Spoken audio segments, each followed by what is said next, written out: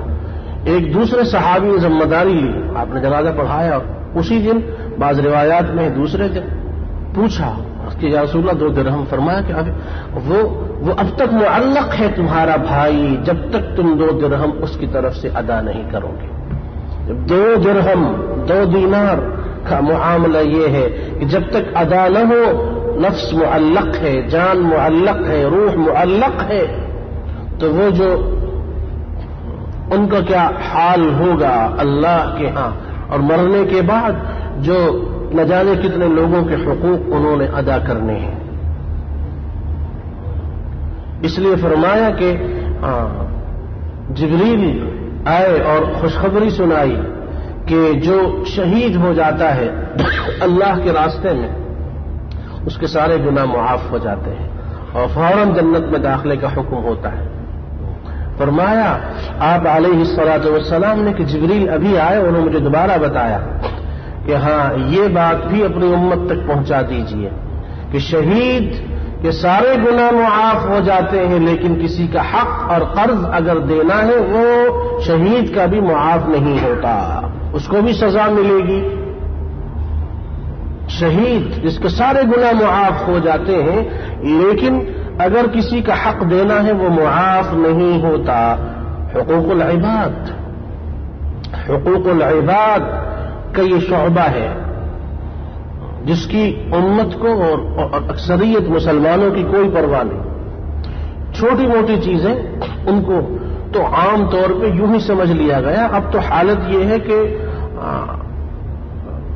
ملک کا پورا بجٹ ہی اور ارب روپیہ وہ سب جا رہا ہے ادھر۔ جتنی بڑے بڑے شعبے ہیں، وزارتیں ہیں، ان کی رپورٹ آپ دیکھیے۔ کیا کبھی آپ نے سنا اپنے ملک کے بارے میں کسی وزارت کو فائدہ ہوا، کسی کارخانے کو فائدہ ہوا؟ ہر سال جو رپورٹ آتی خسارے کی، اور خسارہ کروڑوں اربوں میں ہوتا ہے۔ یہ خسارہ کیوں؟ یہ چوری اور یہ خیانت، اور وہ ایک دور تھا کہ لوگ قرض لیا کرتے تھے اور قرض لے کے واپس نہیں کرتے تھے۔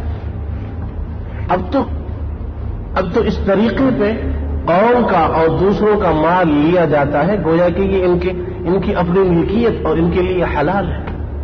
رسول اللہ تو یہ فرماتے ہیں علیہ الصلوۃ والسلام، مسواک کے برابر کوئی چیز، فرمایا کہ جس کسی نے جھوٹی قسم کھائی یا غلط دعویٰ کر کے کوئی چیز لے لی، صحیح مسلم میں ہے یہ حدیث، تو حرم اللہ، یہ حدیث بار بار ہم پڑھ چکے ہیں، اپنے درس میں سنا چکے ہیں کہ اللہ تعالیٰ اس پر جنت کو حرام کر دیتے ہیں، اوجب علیہ النار وحرم علیہ الجنہ، جنت حرام ہو جاتی ہے، جہنم واجب ہو جاتی ہے۔ ایک شخص نے پوچھا کہ وَإِن كَانَ شَيْئًا يَسِيرًا یا رسول اللہ، شَيْئًا يَسِيرًا تھوڑی ہلکی پھلکی کوئی چیز ہو، قلم، کوئی پین لے لیا، لیٹر پیڈ لے لیا وزارت منسٹری کا، یا اپنے یا کوئی بوتل لے لی، کوئی اور چیز چھوٹی موٹی، وَإِن كَانَ شَيْئًا يَسِيرًا، اگرچہ یسیر تو یہ قلم بھی پین بھی نہیں ہے، 5-6 ریال اس کی قیمت بھی ہے۔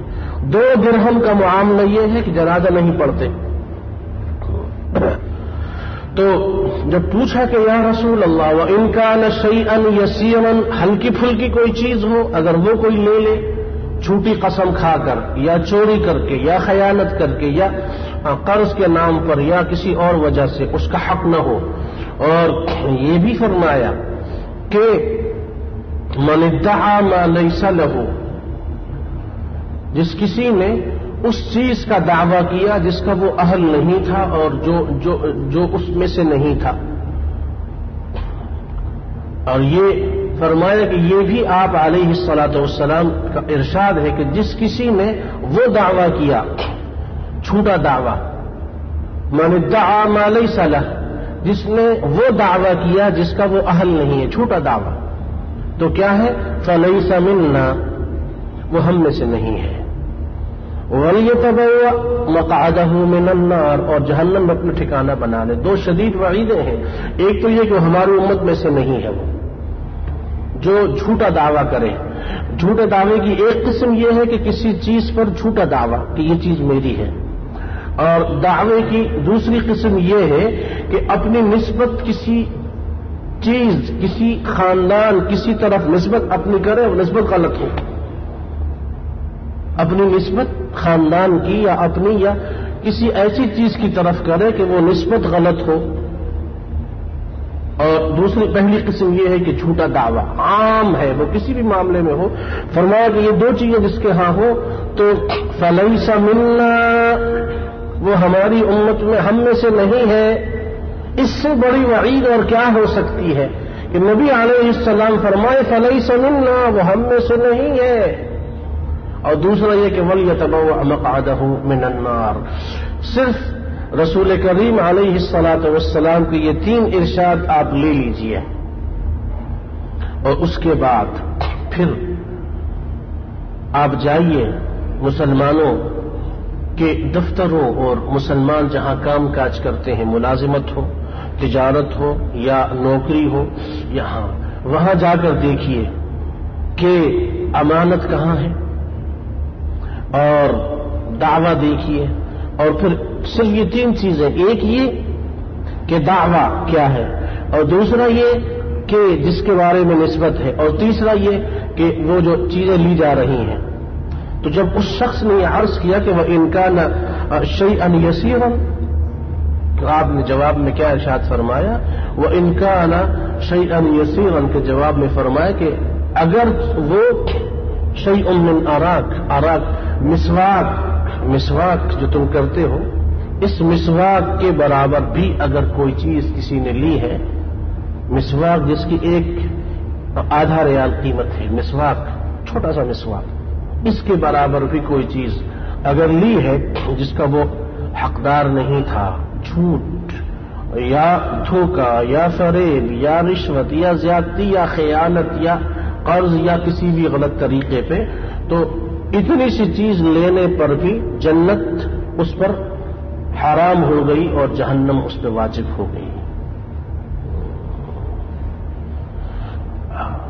تو دین آخر کس چیز کا نام ہے؟ دین فرمایا کہ دین معاملات انسان کے صاف ہوں تو اس کے اعمال بھی دیکھے جاتے ہیں، اور جب معاملات کا عالم یہ ہو کہ اس لیے فرمایا کہ شہید تک کا حال یہ ہے کہ اس کے سارے گناہ معاف ہو جاتے ہیں لیکن کسی دوسرے کا حق معاف نہیں ہوتا۔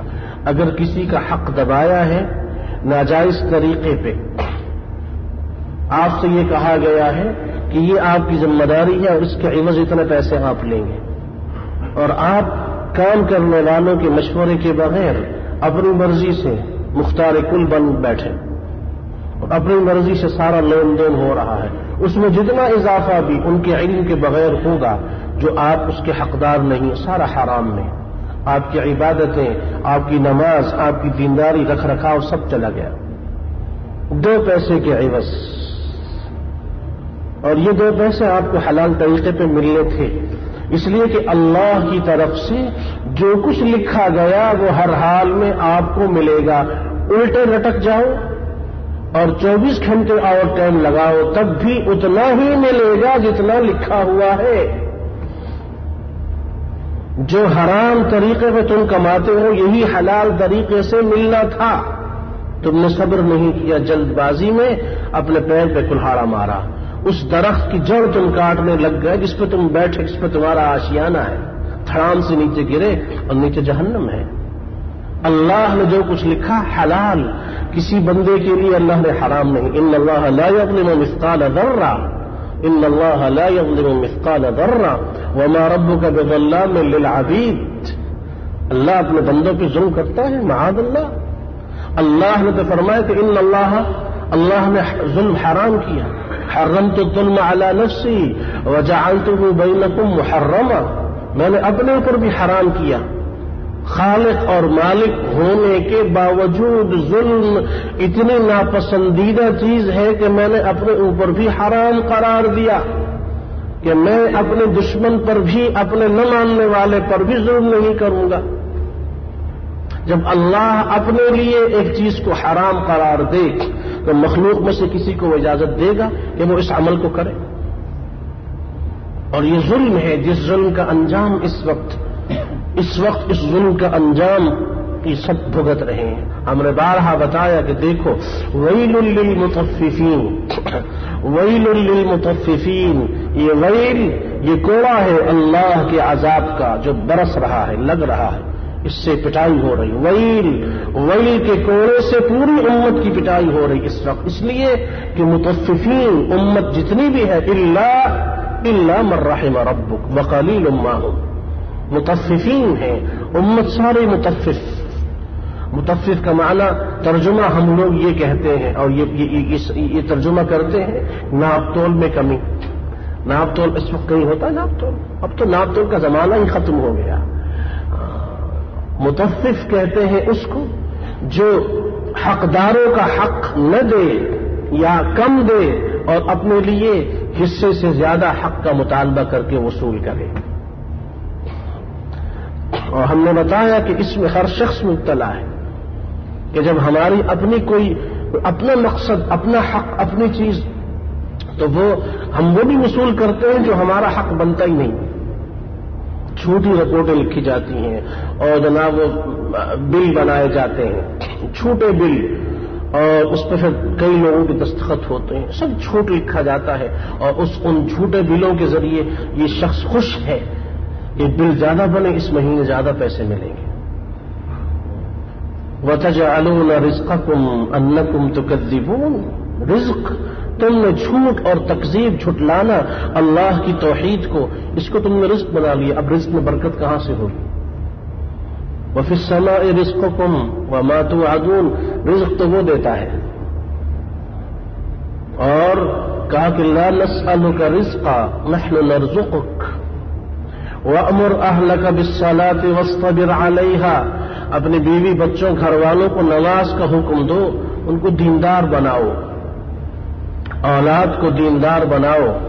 شکل و صورت، لباس اور اٹھک بیٹھک اور کردار اور بول چال سے معلوم ہو کہ ہاں واقعی تو یہ حکم اللہ نے دیا. جہاں تک یہ معاملہ ہے کہ بچے کہاں سے کھائیں گے اور بچوں کا مستقبل کیا ہے، فرمایا کہ لا نسألک، اس کے بارے میں ہم آپ سے نہیں پوچھیں گے اے پیغمبر. اور ان کے ذریعے پوری امت کو بتایا جا رہا ہے، اس لیے کہ رزق بیٹوں اور اولاد کو تم دیتے ہو کیا؟ تم رازق ہو یا ہم رازق ہیں؟ لا نسألک رزقا نحن نرزقک، رزق تو ہم دیتے ہیں. ولا تقتلوا اولادکم خشیۃ املاق نحن نرزقکم وإیاہم، نحن نرزقہم وإیاکم، دو جگہ ہے. رزق تو اللہ دیتا ہے، اور رزق کا گھٹانا بڑھانا یہ اللہ کی طرف سے فیصلہ وہاں سے ہوتا ہے. وقت کم یا زیادہ ہونے سے کتنے نالائق اور نااہل ترین لوگ ہیں، انگوٹھا چھاپ بقول کسے، لیکن ان کو کتنا رزق ملتا ہے، اور کتنے قابل ترین ہیں ان کو رزق. تو رزق جو ہے یہ ناقابلیت پر ہے. البتہ یہ ضرور کہا گیا کہ صالح متقی مسلمان کا رزق کم ہو یا زیادہ، اس میں اللہ کی طرف سے برکت ہوتی ہے، اس کو وہ محسوس کرتا ہے. اور جو اللہ کا دشمن اور بے دین ہوتا ہے، اس کا رزق کم ہو یا زیادہ اس سے کوئی فرق نہیں پڑتا، وہ ہمیشہ پریشان رہتا ہے. کبھی اس کی زبان سے الحمدللہ یا سکون کا جملہ نہیں سنو گے. اور جو اللہ سے ڈرنے والا ہوتا ہے، جس کا یقین اللہ کی ذات پر ہوتا ہے، جس کو اللہ کفاف اور قناعت نصیب کرتا ہے، وہ جب بھی اس سے پوچھئے، آزمائش ہو، ابتلا ہو، پریشانی ہو، بیماری ہو، تنگدستی ہو، وسعت ہو، تنگی ہو، جس حال میں ہو، الحمدللہ الحمدللہ. اور یہ ایک حمد جو اس کی زبان سے نکلتا ہے، یہ تو وہاں جب نیکیاں تقسیم ہوں گی، اعمال نامہ دکھایا جائے گا، تب اندازہ لگے گا کہ جس الحمدللہ کو، جس اللہ اکبر کو، جس لا الہ الا اللہ کو ہم کچھ بھی نہیں سمجھتے تھے، ساتوں آسمانوں ساتوں زمینوں سے زیادہ بھاری نکلا. جب کہا کہ اے موسیٰ، کیا تم یہ سمجھتے ہو کہ لا الہ الا اللہ ہلکی چیز ہے؟ فرمایا کہ نہیں، ایک کف، ایک پلڑے میں اگر ساتوں آسمان اور ساتوں زمین رکھ دو اور دوسرے میں رکھ دو لا الہ الا اللہ، تو لا الہ الا اللہ والا پلڑا بھاری ہوگا. تو فرمایا کہ جس شخص کا انتقال ہو جائے، وہ مر جائے، اور اس کے ذمے کسی کا قرض ہو یا دوسرا کوئی حق ہو، جب تک حقدار جس کا حق ہے وہ اپنا حق معاف نہ کرے یا اسے اس کا حق دے نہ دیا جائے، اس وقت تک میت کو عذاب ہوتا ہے اور یہ معلق رہتا ہے. اس لیے فرمایا کہ جس شخص میں قرض دینا ہے، فوراً پہلی فرصت میں اس کا وہ انتظام کرے یا وصیت لکھے کہ اس کے مرنے کے بعد پہلی فرصت میں اس کے ورثاء یہ قرض ادا کریں. وہ تاجر اور وہ کاروباری لوگ جو لاکھوں ملینز کے حساب سے قرضہ لیتے ہیں، کوئی فکر نہیں ہوتی ان کو کہ کون ادا کرے گا، اور پھر بعد میں اولاد اور گھر والے بھیک مانگتے ہیں. قرض دینے کے لیے، یا مکان بک جاتے ہیں، جائیداد بک جاتی ہے اور بے آبرو اور بے عزت ہوتے ہیں، تو کیا ضرورت کہ تم اپنے لیے پریشانی مول لو. لا یکلف اللہ نفسا الا وسعها. اللہ تعالی نے جب رزق کا انتظام لے لیا ہے تو پھر تم کیوں رازق بننے کی ناکام کوشش کرتے ہو؟ اس لیے فرمایا کہ نفس المؤمن معلقۃ بدینہ حتی یقضى عنہ، جب تک یہ ادا نہ ہو. اور اگلی حدیث میں رسول اللہ صلی اللہ علیہ وسلم نے اس مسئلے کو بیان کیا. آپ کے اس ارشاد کی روشنی میں امام ابو داؤد نے نقل کیا کہ لا ارى طلحة الا قد حدث فيه الموت. یہ براء ابن عازب رضی اللہ عنہ مشہور صحابی ہیں، ان کے بیٹے ہیں طلحہ. تو ان کی عیادت کے لیے آپ علیہ الصلاۃ والسلام تشریف لے گئے اور چہرے کے آثار اور بیماری کو دیکھ کر اندازہ لگایا کہ یہ نزع کا عالم ہے اور یہ اب بچ نہیں سکیں گے. تو فرمایا کہ فآذنونی به وعجلوا به فإنه لا ينبغي لجيفة مسلم أن تحبس بين ظهراني أهله. مسلمان لاش جب مر جائے اور وہ لاش میت بن جائے جیفہ، تو یہ جائز اور یہ مناسب نہیں ہے کہ وہ گھر والوں کے ہاں اس کو دیر تک رکھا جائے محبوس کر کے، بلکہ جیسا کہ اس سے پہلے فرمایا کہ اسرعوا بالجنازہ، اس کو جلدی کرو فوراً اس کے کفن دفن کے انتظام میں. اور آداب سے متعلق ان ابواب میں اس حدیث کو بھی بیان کیا جو متفق علیہ حدیث ہے کہ رسول اللہ صلی اللہ علیہ وسلم کی عادت مبارکہ تھی کہ جب قبرستان تشریف لے جاتے اور دفن سے فارغ لوگ ہو جاتے تو تھوڑی دیر کے لیے وہیں لوگوں کو آپ نصیحت کرتے، کیونکہ قبرستان جانا سنت ہے. اور اس سنت کی حکمت کو بیان کیا کہ فَإِنَّهَا تُذَكِّرُكُمُ الْآخِرَةَ. قبرستان جانا سنت ہے اور اس میں حکمت یہ ہے کہ قبرستان جانے سے آخرت یاد آتی ہے. قبرستان جانے سے آخرت یاد آتی ہے. اسی لیے اصلاح و ارشاد اور تربیت کرنے والوں کے ہاں یہ چیز بھی عام ہے کہ وہ متعلمین کو اور طلبہ کو مہینے یا ہفتے یا کچھ عرصے بعد قبرستان لے جاتے اور قبرستان لے جاتے آداب ان کو بتاتے اور سکھاتے اور آخرت کی یاد تازہ کراتے کہ یہ وہ گھر ہے اور یہ وہ جگہ ہے اور یہ وہ شہر اور وہ بستی ہے جہاں ایک نہ ایک دن ہم تم سب نے آنا ہے. ان کو یہ بتایا جائے کہ یہ قبرستان، یہ وہ علاقہ، وہ محلہ اور وہ شہر اور وہ بستی ہے جہاں ایک نہ ایک دن ہم تم سب نے آنا ہے. یہاں آنے کی تیاری کرو، یہاں آنے کی تیاری کرو. اور یہ جو گڑھا ہے زمین میں، یہ یا تو جنت کے باغوں میں سے ایک باغ ہے یا جہنم کے گڑھوں میں سے ایک گڑھا ہے.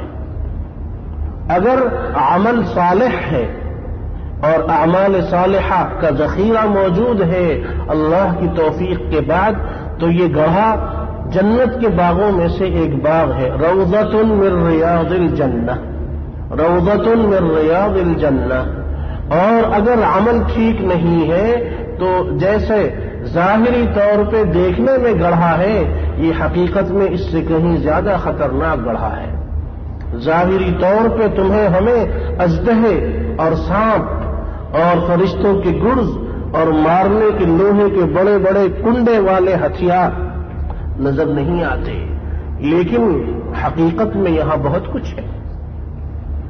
ظاہری طور پہ ہمیں یہ چند فٹ اور چند انچ اور چھوٹی سی جگہ نظر آتی ہے، لیکن حقیقت میں یہ اتنی وسیع کر دی جاتی ہے مومن کے لیے تا حد نگاہ. جہاں تک نظر پہنچتی ہے قبر وسیع ہوتی ہے، اور جب یہ تنگ کی جاتی ہے تو جس طریقے پہ آپ علیہ السلام نے اپنی انگلیاں ایک دوسرے کے اندر داخل کی، فرمایا اس طرح پسلیاں ایک دوسرے کے اندر گھس جاتی ہیں جب قبر اس مردے کو دباتی ہے۔ یہ آخرت کی یاد، جب آخرت کی یاد ہوگی، قبرستان جائیں گے، آخرت یاد آئے گی، موت کے بارے میں، برزخ کے بارے میں بتایا جائے گا تو دلوں سے حسد کم ہوگا، دلوں سے حسد، دل صاف ہوں گے۔ وہ دل جو برس ہا برس کی دینداری کے باوجود صاف نہیں ہوئے، وہ دل جن کو نمازیں صاف نہ کر سکیں، وہ دل جن کو حرمین کی حاضریاں صاف نہ کر سکیں، وہ دل جن کو ظاہری دینداری صاف نہ کر سکی۔ پہلی صف تہجد سب کچھ ہے، لیکن اگر دل ڈٹول کے دیکھا جائے تو اس دل کے اندر اپنے مسلمان بھائیوں کے لیے کیا کچھ ہے۔ اور یہی وہ بیماری ہے جس کی وجہ سے قبر تنگ کر دی جائے گی۔ اور اگر دل آئینے کی طرح صاف ہے تو پھر دنیا کی زندگی میں جنتی ہونے کی خوشخبری سنائی اس کو جس کا دل صاف تھا۔ جس نے یہ کہا کہ میں رات کو روزانہ سوتا ہوں، اپنے دل کو ٹٹولتا ہوں، دل میں بال کے برابر بھی کسی مسلمان کے لیے برائی نہیں ہوتی۔ یہ ہے اصل دینداری، یہ ہے اصل۔ ایک ہے دین پابندی، ایک ہے دین پسندی۔ دین پسندی تو بہت ہے، ہم سب دین پسند ہیں، اور دین پابند کتنے ہیں؟ یہ دل جس دل میں دوسروں کے لیے پتہ نہیں کیا کچھ ہے، اور خود کہتے ہیں کچھ بھی ہو جائے فلاں کے لیے دل صاف نہیں ہوتا، اور پھر مجلسوں میں کیا کچھ کہا جاتا ہے۔ وہ ظاہری طور پہ ہاتھ چومو اور پیٹھ پیچھے چن چن کے اس کے عیوب تلاش کرو کہ یہاں سے بھی عیب مل جائے، وہاں سے بھی عیب مل جائے، وہاں سے بھی عیب مل جائے۔ یہ آخر کس کو دھوکہ دیا جا رہا ہے؟ اللہ کو، اپنے آپ کو، یا ان کو جن سے ظاہری طور پہ وفاؤں کی قسمیں نبھائی جانے کے دعوے کیے جاتے ہیں؟ اور پھر یہ بیچارے بھول جاتے ہیں کہ یہ فطرت ہے اور یہ سنت ہے اور یہ حقیقت ہے، اور ہزارہا سالہ انسانی تاریخ نے یہ بتا دیا کہ جھوٹ کبھی چھپتا نہیں ہے، جھوٹ ایک نہ ایک دن ظاہر ہو جاتا ہے، اور جھوٹی محبت بھی بہت جلدی ظاہر ہو جاتی ہے، اور یہ علم ہو جاتا ہے کہ حقیقت میں کون پردے کے پیچھے تھا۔ تو اس لیے عقل بھی اس بات کا تقاضا کرتی ہے، دین کا تقاضا تو ہے ہی، عقل بھی اس بات کا تقاضا کرتی ہے کہ صاف مسلمان بن جاؤ، منافقت چھوڑ دو۔ تو کہا کہ یہ جو قبر ہے، قبر کی زندگی، یہ انسان کے لیے اس کے دنیا کے زندگی کے عمل کا پھل اور نتیجہ ہے۔ جو فصل دنیا کی زندگی میں ہم بو رہے ہیں، اسی کی وہاں کٹائی ہوگی۔ اگر یہاں نیکیوں کے بیج بوئے ہیں تو یہ وہاں پھل نیکیوں کا ملے گا، اور یہاں اگر کانٹوں والے بیج اور وہ درخت بوئے ہیں جن میں کانٹے ہیں گناہوں کے اور برائیوں کے، تو پھر وہاں وہی چیز کاٹنی ہے۔ کما تدین تدان۔ اسی لیے سیدنا عمر یہ نصیحت کیا کرتے تھے کہ حاسبوا انفسکم قبل ان تحاسبوا وزنوا اعمالکم قبل ان توزنوا۔ فرمایا کہ آپ علیہ الصلاۃ والسلام قبرستان تشریف لے جاتے اور قبرستان میں میت کو دفن کیے جانے کے بعد کچھ دیر وہاں تشریف رکھتے اور وہاں پر نصیحت کرتے، چونکہ اس ماحول کی وجہ سے دل نرم ہو چکے، آخرت کی فکر ہے، قبرستان ہے، ابھی ایک مسلمان کو دفن کیا گیا تو لوہا گرم ہے، ضرب لگائیے، اور آخرت کی طرف جو خیال ہے اس خیال کو عقیدے کا جز بنا کر یقین کامل کی روشنی میں اس کو مضبوط کیجئے۔ فرمایا کہ ایک موقع پہ آپ تشریف رکھتے تھے اور بیٹھے اور ہم بھی بیٹھے، فرمایا کہ آپ کے ہاتھ میں ایک لکڑی تھی، اس سے آپ زمین کورید رہے تھے، مخصرہ، اور کہا کہ فی بقیع الغرقد، یہ جو جس کو ہم جنت البقیع کہتے ہیں، اس کو اہل زبان بقیع الغرقد کہتے ہیں۔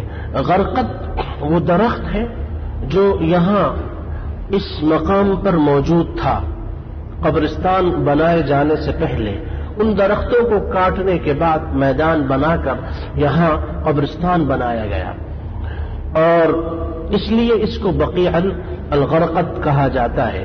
فرمایا کہ اس جنت البقیع میں بیٹھے ہوئے تھے، اور یہ جنت البقیع وہ جنت البقیع ہے، یعنی جنت کا ٹکڑا ہی ہے، اور اس کو اسی لیے جنت البقیع کہا جاتا ہے کہ اس میں امہات المؤمنین کی قبریں ہیں، اور اس میں ہزارہ صحابہ رضی اللہ عنہم کی قبریں ہیں، اور یہ وہ قبرستان ہے جہاں آپ علیہ الصلاۃ والسلام تشریف لے جایا کرتے تھے اہل مقبرہ کی مغفرت کی دعا کے لیے، اور انتقال سے قبل خاص طور پہ آپ جنت البقیع بھی گئے اور احد بھی گئے، اور فرمایا کہ وہاں بیٹھ کر جو نصیحت کی، اس نصیحت میں یہ ارشاد تھا کہ ما منکم من احد الا وقد کتب مقعده من النار ومقعده من الجنہ۔ فرمایا کہ تم میں سے کوئی بھی ایسا نہیں ہے مگر اس کے لیے جنت اور جہنم کا فیصلہ ہو چکا۔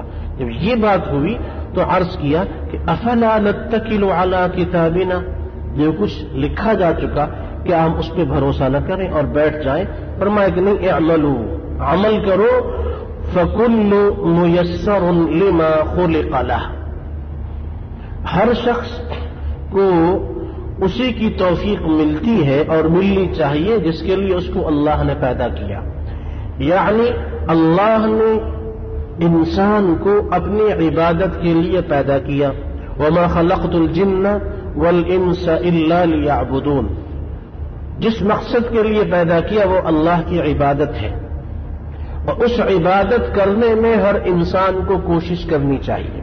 یہ اس مفہوم کا مقصد ہے جو آپ علیہ الصلاۃ والسلام نے ارشاد فرمایا، اور اس مسئلے کو تقدیر کے مسئلے کی وضاحت میں ایک درس میں بیان کیا جا چکا ہے کہ رسول کریم علیہ الصلاۃ والسلام نے اس مفہوم کے جو ارشادات اور احادیث میں موجود ہیں ان کی تشریح علماء اور محدثین نے کس طریقے پہ کی ہے۔ اگلی حدیث میں سیدنا عثمان بن عفان رضی اللہ عنہ اس بارے میں ارشاد فرماتے ہیں کہ کان النبی صلی اللہ علیہ وسلم اذا فرغ من دفن المیت وقف علیہ، اذا فرغ من دفن المیت وقف علیہ، جب آپ علیہ الصلاۃ والسلام فارغ ہوتے تھے میت کو دفن کرنے کے بعد تو وہاں تھوڑی دیر کھڑے ہو جاتے اور صحابہ یعنی ساتھیوں سے یہ ارشاد فرماتے کہ استغفروا لاخیکم وسلوا له التثبیت فانه الآن يسأل۔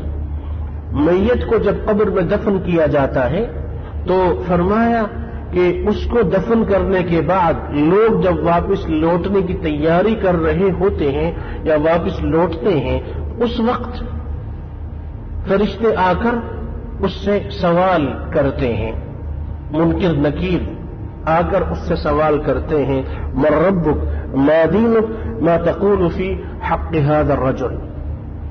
تو اس وقت میت کو دفن کرنے کی تھوڑی دیر بعد آپ علیہ الصلاۃ والسلام نے تمام لوگوں سے یہ کہا استغفروا لاخیکم، اپنے بھائی کے لیے دعائے مغفرت کرو، وسلوا له التثبیت، اور اس کے لیے اللہ سے ثابت قدمی کی دعا کرو، فإنه الآن يسأل، کیونکہ اب اس کا سوال جواب شروع ہو گیا۔ دفن کرنے کے تھوڑی دیر بعد ہی فرشتے آ کر سوال و جواب شروع کرتے ہیں اور وہ پوچھتے ہیں، تو فرمایا کہ اس وقت اس کے لیے دعا کرو، دفنانے کے بعد اس کے لیے اللہ سے یہ دعا کرو کہ اللہ اس کو ثابت قدم رکھ اور اس کو یہ توفیق دے کہ یہ پوچھنے والوں کے سوالات کا صحیح جواب دے۔ یہی وجہ ہے، اور اس حدیث کو ہم نے اس سے قبل اسی ریاض الصالحین میں پڑھا کہ عمرو بن العاص فاتح مصر رضی اللہ عنہ، انہوں نے یہ وصیت کی تھی کہ جب تم مجھے دفن کر چکو تو دفن کرنے کے بعد فرمایا کہ جتنی دیر میں کوئی جانور یا اونٹ ذبح کرنے کے بعد اس کا گوشت تقسیم ہوتا ہے، اتنی دیر تک میری قبر کے پاس رہنا، ان لوگوں کی موجودگی سے اللہ تعالی مجھ پر رحم فرمائیں گے اور ہو سکتا ہے کہ میں جواب دینے میں مجھے آسانی ہو۔ اور جب تم دعا کرو گے اللہ تعالیٰ تم لوگوں کی دعاؤں کی برکت سے مجھے یہ توفیق دیں گے کہ میں ان سوالوں کا صحیح طریقے پہ جواب دوں۔ تو یہ بھی مسنون عمل ہے۔ ایک تو یہ کہ قبرستان میں مردے کو دفن کیے جانے کے فوراً بعد لوگوں کو نصیحت کی جائے، آخرت کی ترغیب اور رغبت دلائی جائے، کیونکہ وہ جگہ ہی آخرت کی ہے۔ تو فکر آخرت اور عقیدہ آخرت پر اس مقام سے زیادہ اچھا مقام دوسرا اور اس حال سے بہترین حال اور کوئی نہیں ہے کہ سب کو یہی فکر ہو جاتی ہے اس وقت تھوڑی دیر کے لیے کہ آخر ہم نے بھی مرنا ہے۔ یہ الگ بات ہے کہ قبرستان سے نکلنے کے بعد فوراً پھر وہی دنیا کے قصے شروع ہو جاتے ہیں، بلکہ کئی تو ایسے ہیں کہ جنازوں میں بھی اب کیا ہوتا ہے، تعزیت میں وہی دنیا کی باتیں، تعزیت میں بھی آخرت کی فکر یا جنت کا ذکر یا اللہ تعالی کی رحمت کا سوال، اپنے گناہوں پہ ندامت، آخرت کی طرف رغبت، اس کا کوئی ذکر نہیں، بلکہ وہاں پر بھی یہ دیکھا گیا ہے عموماً جنازوں میں، تعزیت میں، کفن دفن میں، قبرستان میں، کہ وہاں پر بھی دنیاوی مشغلوں کا ذکر ہوتا ہے۔ فرمایا کہ یہ وہ مقام ہے کہ اس مقام پر اور اس حال میں تو ہر مسلمان کو آخرت کی فکر کرنی چاہیے اور آخرت کی باتیں کرنی چاہیے کہ ہم میں سے ہر ایک نے آخر ایک دن یہاں آنا ہے۔ آج کسی اور کا جنازہ پڑھا گیا ہے، ایک وقت آئے گا کہ ہمارا جنازہ لوگ پڑھیں گے، ہمیں دفن کریں گے، آخر ہم نے اس گھر کے لیے کوئی تیاری کی ہے؟ امام الشافعی رحمت اللہ علیہ کا یہ قول امام النووی نے اس لیے نقل کیا کہ امام النووی خود شافعی ہیں۔ اس کتاب کے مصنف امام النووی مذہب کے لحاظ سے شافعی ہیں، تو انہوں نے اپنے امام کا یہ قول اس لیے نقل کیا کہ یہ خود شافعی ہیں۔ فرمایا کہ جو ہمارے امام ہیں امام الشافعی وہ یہ فرماتے تھے کہ یہ بات مستحب ہے کہ قبر کے پاس قرآن پڑھا جائے یا قرآن کا ختم کیا جائے۔ علماء نے امام الشافعی کہ اس قول کے بارے میں اور امام النووی کے اس قول کے بارے میں فرمایا کہ یہ قول مناسب نہیں ہے اور یہ امام الشافعی کو یا ان کی طرف اس قول کو نسبت کرنے والے کو سہو ہوا ہے یا امام النووی رحمت اللہ علیہ کو سہو ہوا ہے، اس لیے کہ صحابہ رضی اللہ عنہم کے انتقال کے بارے میں جو احادیث موجود ہیں اور جن احادیث میں سرکار دو عالم صلی اللہ علیہ وسلم کی شرکت کو بھی بیان کیا گیا، اور یہ کئی احادیث میں پھر صحابہ رضی اللہ عنہم کے ہاں بھی یہ معمول تھا کہ ایک دوسرے کے انتقال پر صحابہ قبرستان تشریف لے جایا کرتے تھے۔